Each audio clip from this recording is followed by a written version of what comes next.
Está começando agora o seu programa de saúde, o seu programa de mais qualidade de vida. Você sabe que pode contar com a gente. A partir de agora, vamos transmitir para você informações que podem fazer toda a diferença na sua vida de um aspecto geral. Você já tem aprendido aqui na TV Novo Tempo muitos assuntos relacionados ao seu bem-estar, à sua comunhão com Deus e a saúde, saiba você, é também um dos planejamentos, um dos planos de Deus para a sua vida. Ele sabe que se você for mais saudável, ele sabe que se você tiver a mente mais saudável, você vai poder adorar a Deus com mais veracidade, com mais intensidade. E ele sabe também que você vai ter mais poder para vencer as tentações e para ser mais feliz aqui, enquanto a gente aguarda a volta de Cristo. E no programa de hoje, eu quero falar um pouquinho, continua falando sobre o álcool e o problema que ele tem trazido para a sociedade, para as famílias. Hoje a gente vai falar especificamente sobre o problema da dependência, como ela acontece, em quanto tempo ela acontece, muita coisa a gente vai conversar sobre esse assunto por aqui. Tem quadro Saúde Brasil aqui no Vida e Saúde, tem também Faculdade da Terceira Idade. Você vai entender o que esse pessoal tão feliz e animado anda fazendo nessa fase tão boa da vida, viu? E também tem receita. Hoje a gente vai aprender a fazer aqui um suco de tomate temperado muito bom. Quero convidar você para acessar as nossas redes sociais, tem Facebook, lá você vai encontrar histórias divertidas, histórias animadas, histórias inspiradoras e você também pode mandar a sua dúvida para a gente, mandar o que você gostaria de ver aqui no programa. E se você quiser ter mais conteúdo do Vida e Saúde, ter acesso a alguns programas que nós já passamos aqui, você pode acessar o nosso blog, novotempo.com/vida e saúde. A gente tem muito prazer em te responder assim que a gente conseguir respostas. Tem algumas perguntas que são muito específicas para especialistas, mas a gente tem tido boas sugestões de pautas, assuntos que você quer ver aqui no programa. Então, acessa lá, se você não tem internet aí em casa, pede para algum sobrinho, algum neto, algum filho te ajudar para que você entre em contato com a gente, viu? Agora a gente vai conversar com a psicóloga Thalita Padula. Ela está conosco, tudo bem? Tudo bom. Bem-vinda mais uma vez. Obrigada. Thalita está ajudando a gente a entender melhor como é que funciona esse universo do consumo do álcool e hoje vamos destrinchar o assunto dependência. Muita gente começa a beber despretensiosamente, vê a família bebendo no churrasco, vê os pais bebendo e não entende que ela está correndo um risco danado. A partir de quando a gente começa a dizer que uma pessoa é dependente da bebida, do álcool? Olha, segundo o manual psicológico e psiquiátrico que chama DSM-5, que é dos transtornos mentais, tem alguns requisitos que a gente leva em conta para considerar a pessoa dependente química ou não. Ok. Vou citar alguns para você. São 11 critérios, na verdade, que a gente usa e o manual ele também separa entre dependência moderada, leve ou grave.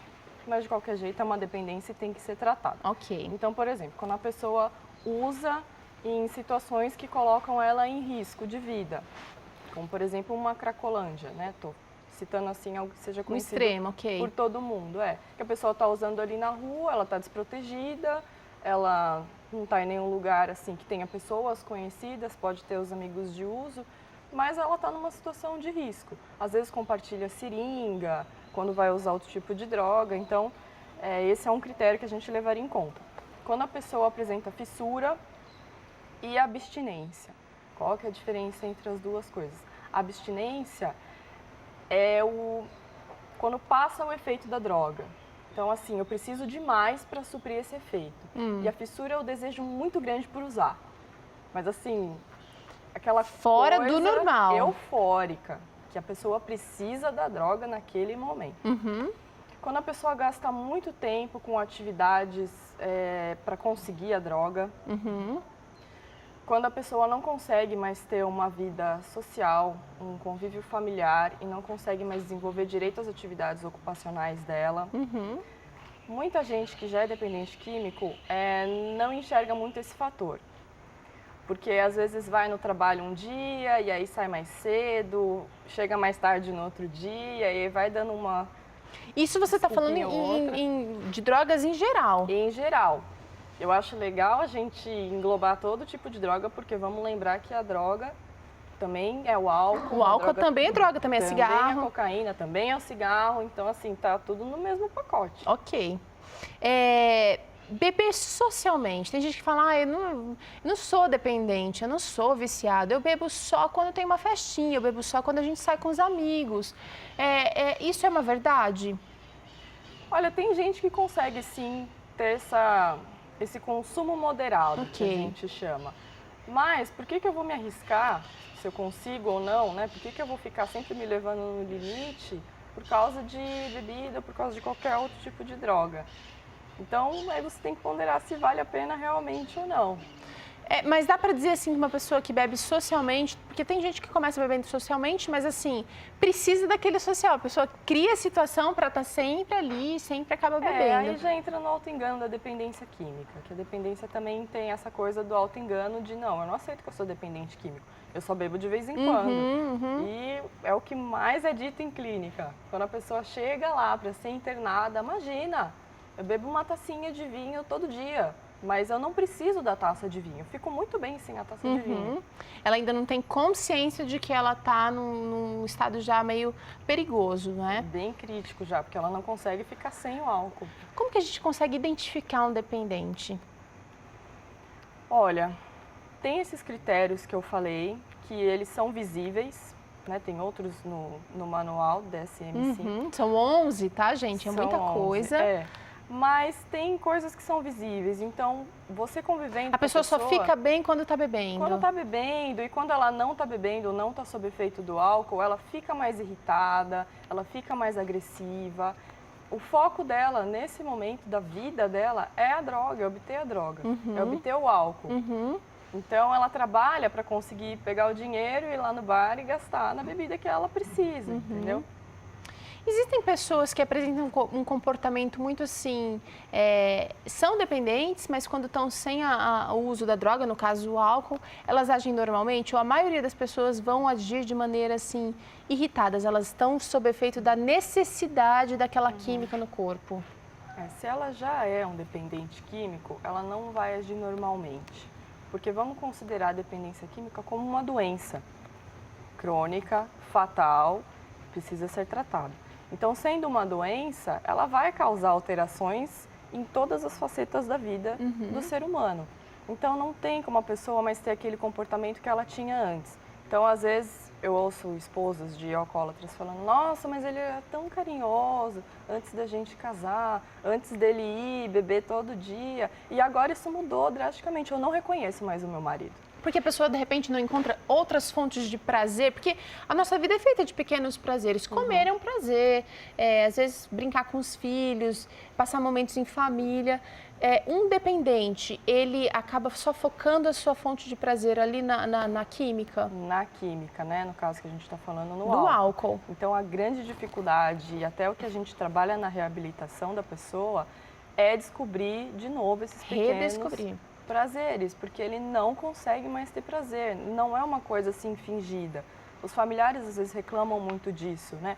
Nossa, porque eles têm uma coisa para comparar, né? O antes e o depois. O antes e o depois. Antes ele chegava em casa e brincava com os filhos, e agora isso não acontece mais. E é real, a pessoa não consegue mais desfrutar desses prazeres. Para ele é uma coisa assim, só isso. O álcool me dá muito mais prazer, é muito pouco, então eu não consigo aproveitar, eu não consigo tirar daquela situação prazer mais. Tá certo. Vira chato, fica uma coisa chata, entendeu? Thalita, muitas vezes a gente percebe que a família, na tentativa de resgate, já percebeu que aquela pessoa querida está envolvida com... Está dependente, já se tornou dependente e às vezes a abordagem ela parece não surtir efeito nenhum. Existe um tipo de abordagem que é realmente mais eficaz ou os familiares estão muito, de repente, envolvidos com o problema e não têm condições? O familiar em si, ele não tem condições de tratar, de abordar.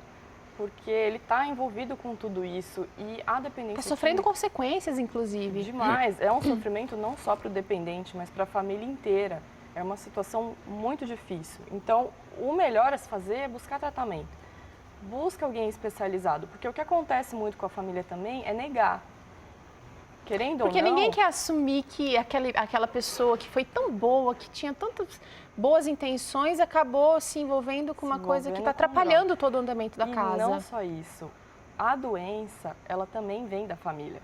E ninguém quer aceitar isso. Porque a nossa família é tão perfeita. Não, a gente tem as nossas dificuldades, mas dependência química é uma coisa muito séria. Então, a negação, ela não vem só do dependente químico, ela vem da família também.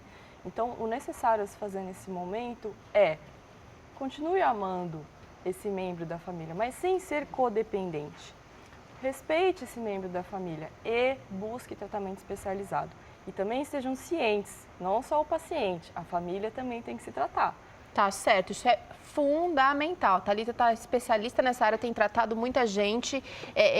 O resultado depende desse conjunto de coisas acontecendo para ser um resultado de sucesso. Ao mesmo tempo, porque senão, se só o dependente vai, se interna, se trata e sai, já é uma ótima coisa. Nossa, já é um grande passo. Mas a família tem que saber lidar. Ele vai voltar para essa família. Tá. E a doença já foi um subproduto, querendo ou não, dessa família. Então, para manutenção é muito difícil. A família também tem que saber lidar com essa outra pessoa, porque eles estavam acostumados, talvez, com uma pessoa, um pai de família alcoólatra que não trazia o dinheiro para casa.